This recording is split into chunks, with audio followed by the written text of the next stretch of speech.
That's right, you're watching Africa Trade and Business. I'm Bronwyn Seaborn. In this episode, we focus on Africa's rail networks, which require large-scale investment. We'll be discussing the importance of rail for the continent and the kind of funding required to get operations on track to support growth. But first, your news making headlines across the continent. Zambia has clinched a deal to restructure more than $6 billion in debts owed to other governments. This is a long-awaited breakthrough that will ease pressure on the nation's strained public finances.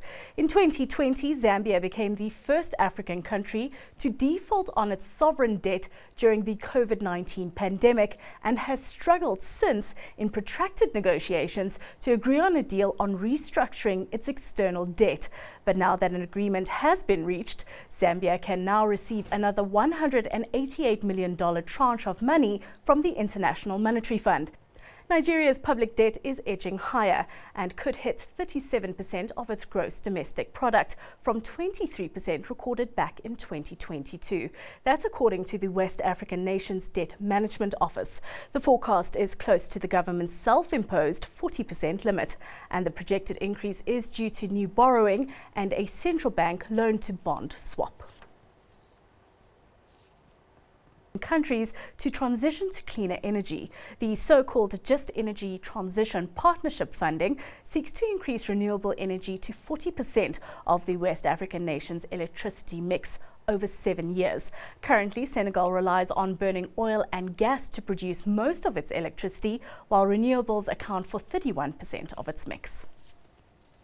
Well, Africa's rail networks are in dire need of investment, not only to upgrade current systems, but to integrate them as well, so that it becomes easier for African nations to do business with each other. To discuss what can be done to get African rail on track is Clyde Oakes from Absa Corporate and Investment Banking, and he joins me now in studio. Clyde, thanks so much for your time today. So let's contextualize all of this and start on home ground here in South Africa.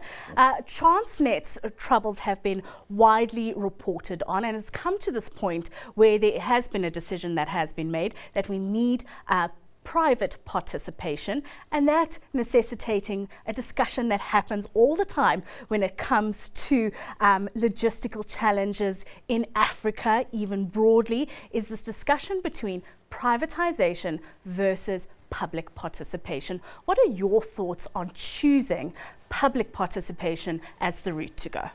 Hi, Bronwyn, and thanks for getting me in here. It's a very, very good question, and I don't necessarily like the concept of either or, and I'll tell you why.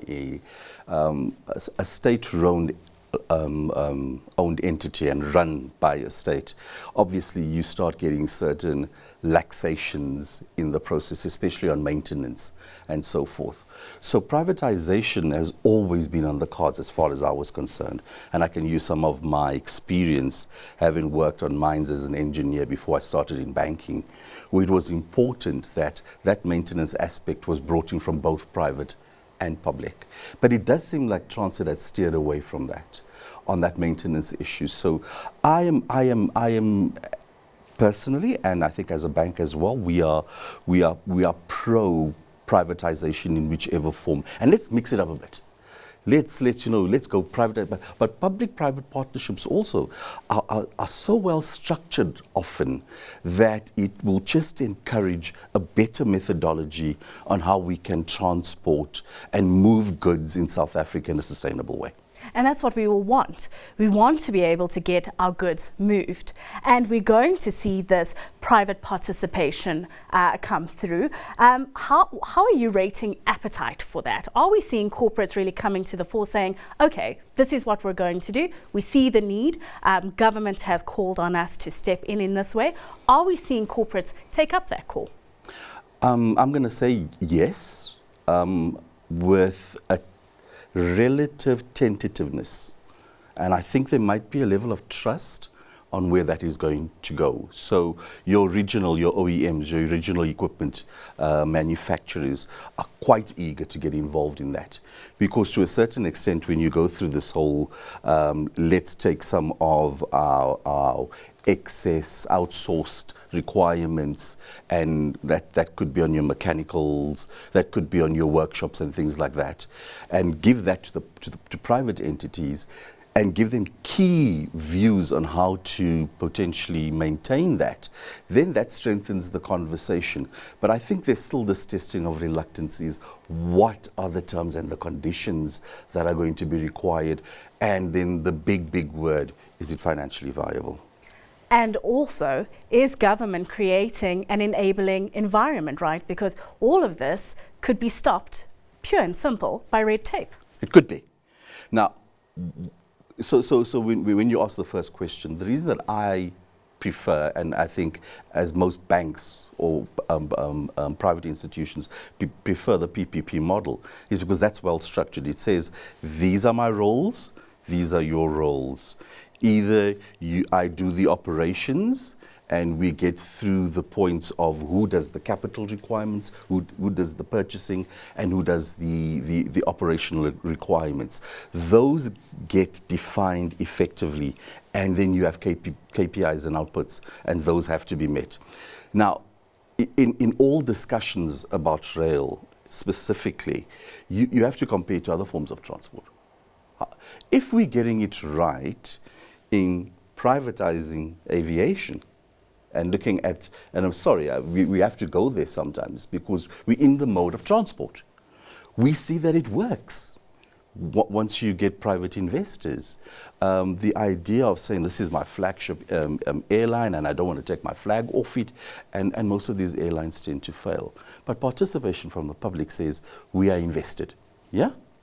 And then we need to get over the trust issue. So I'm for PPPs. To a certain extent, they allow for documentation, initial arm's length, then collaboration, and then full participation. But I think there is tentativeness going into it. But we've seen appetite, and we've seen people and organizations quite keen.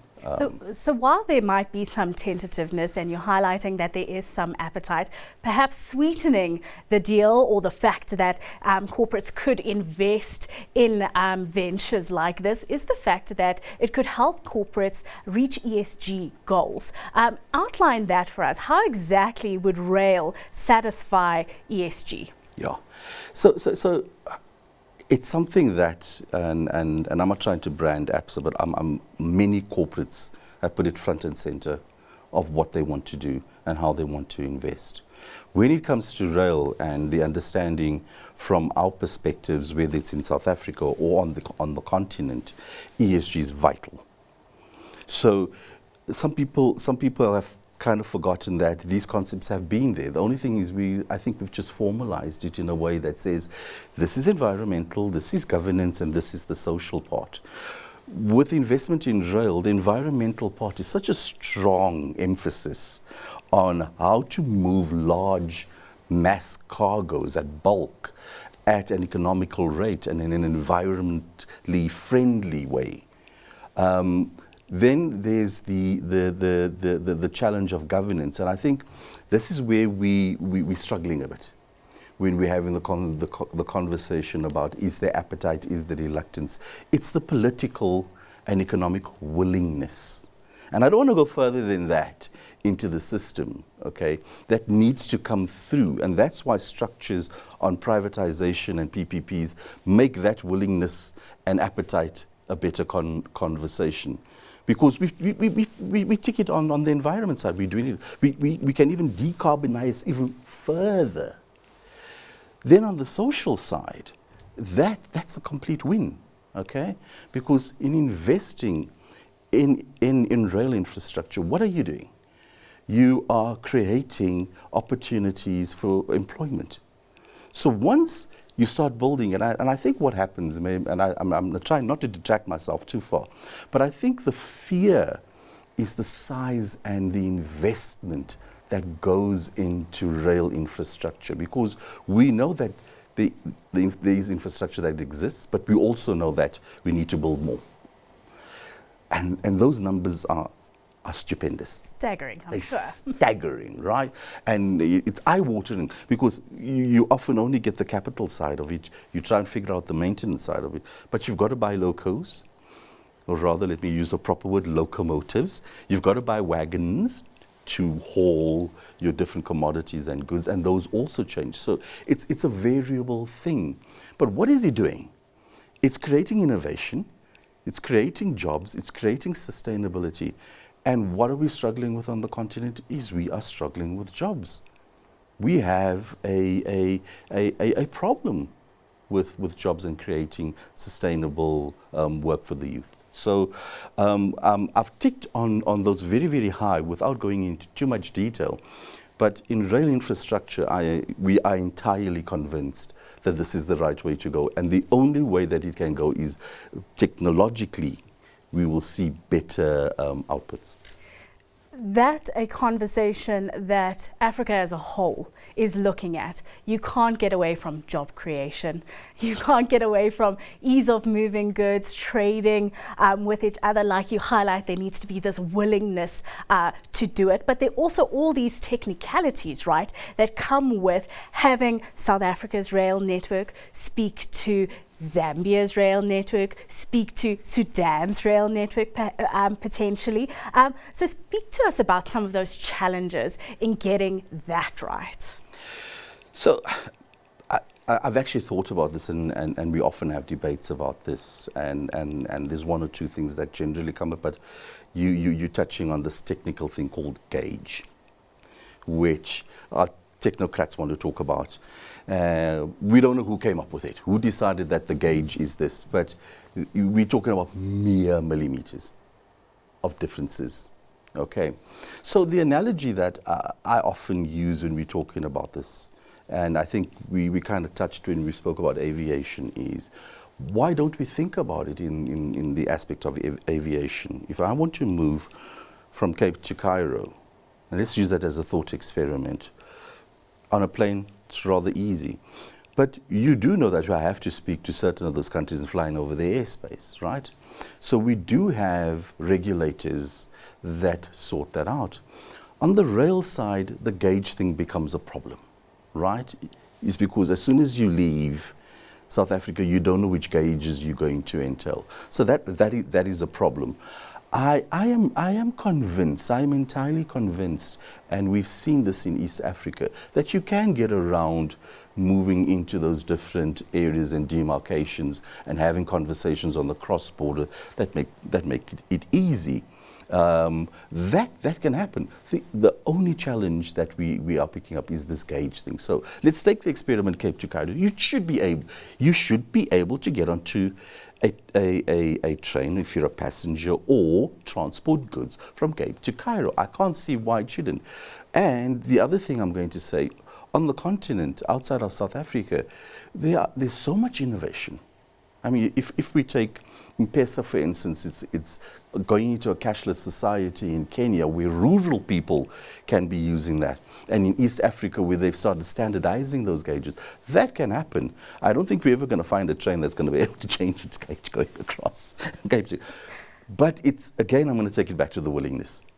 Yes, you can change it. Yes, you can do certain things. It might be costly, but the cost benefits are much better. And the reason I say this, and sorry, and I'm trying not to labor on this, is don't forget that the African continent is based on a commodity. We extract commodities and then transport them out over many, many countries. You know, there's a railway called Tazara that's from Zambia to Tanzania. Although it hasn't been maintained, it works. And with the green metal revolution coming, and with so many African countries having those resources, it becomes ever more imperative that we can get those minerals to our ports. To our ports, yeah. So, but the other thing that I always find quite funny is, and I don't know how many times people think about it, is we take all these raw materials, bang, but we buy them back in beautiful cars and rings and diamonds and things like that. But strangely enough, that comes on from a port that is better served putting on rail than putting on a truck. So the movement from road to rail is also an important conversation. I'm going to say especially in South Africa, and we watch how our roads have deteriorated over this period. I travel on the continent a lot. And that's a problem as well, especially this Zambian copper rail coming down and it's on trucks. You see it driving on the N3. It's unfortunate. Rail can sort that out. And it is about that communication and that willingness. Sorry, we're always coming back. And the governance issues. So ESG is an enormous factor here.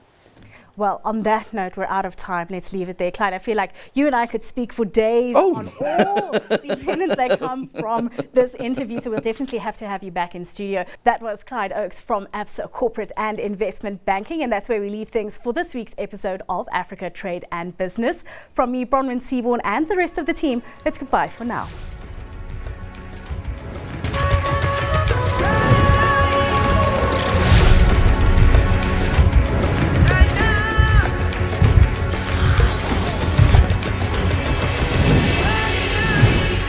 Thank you.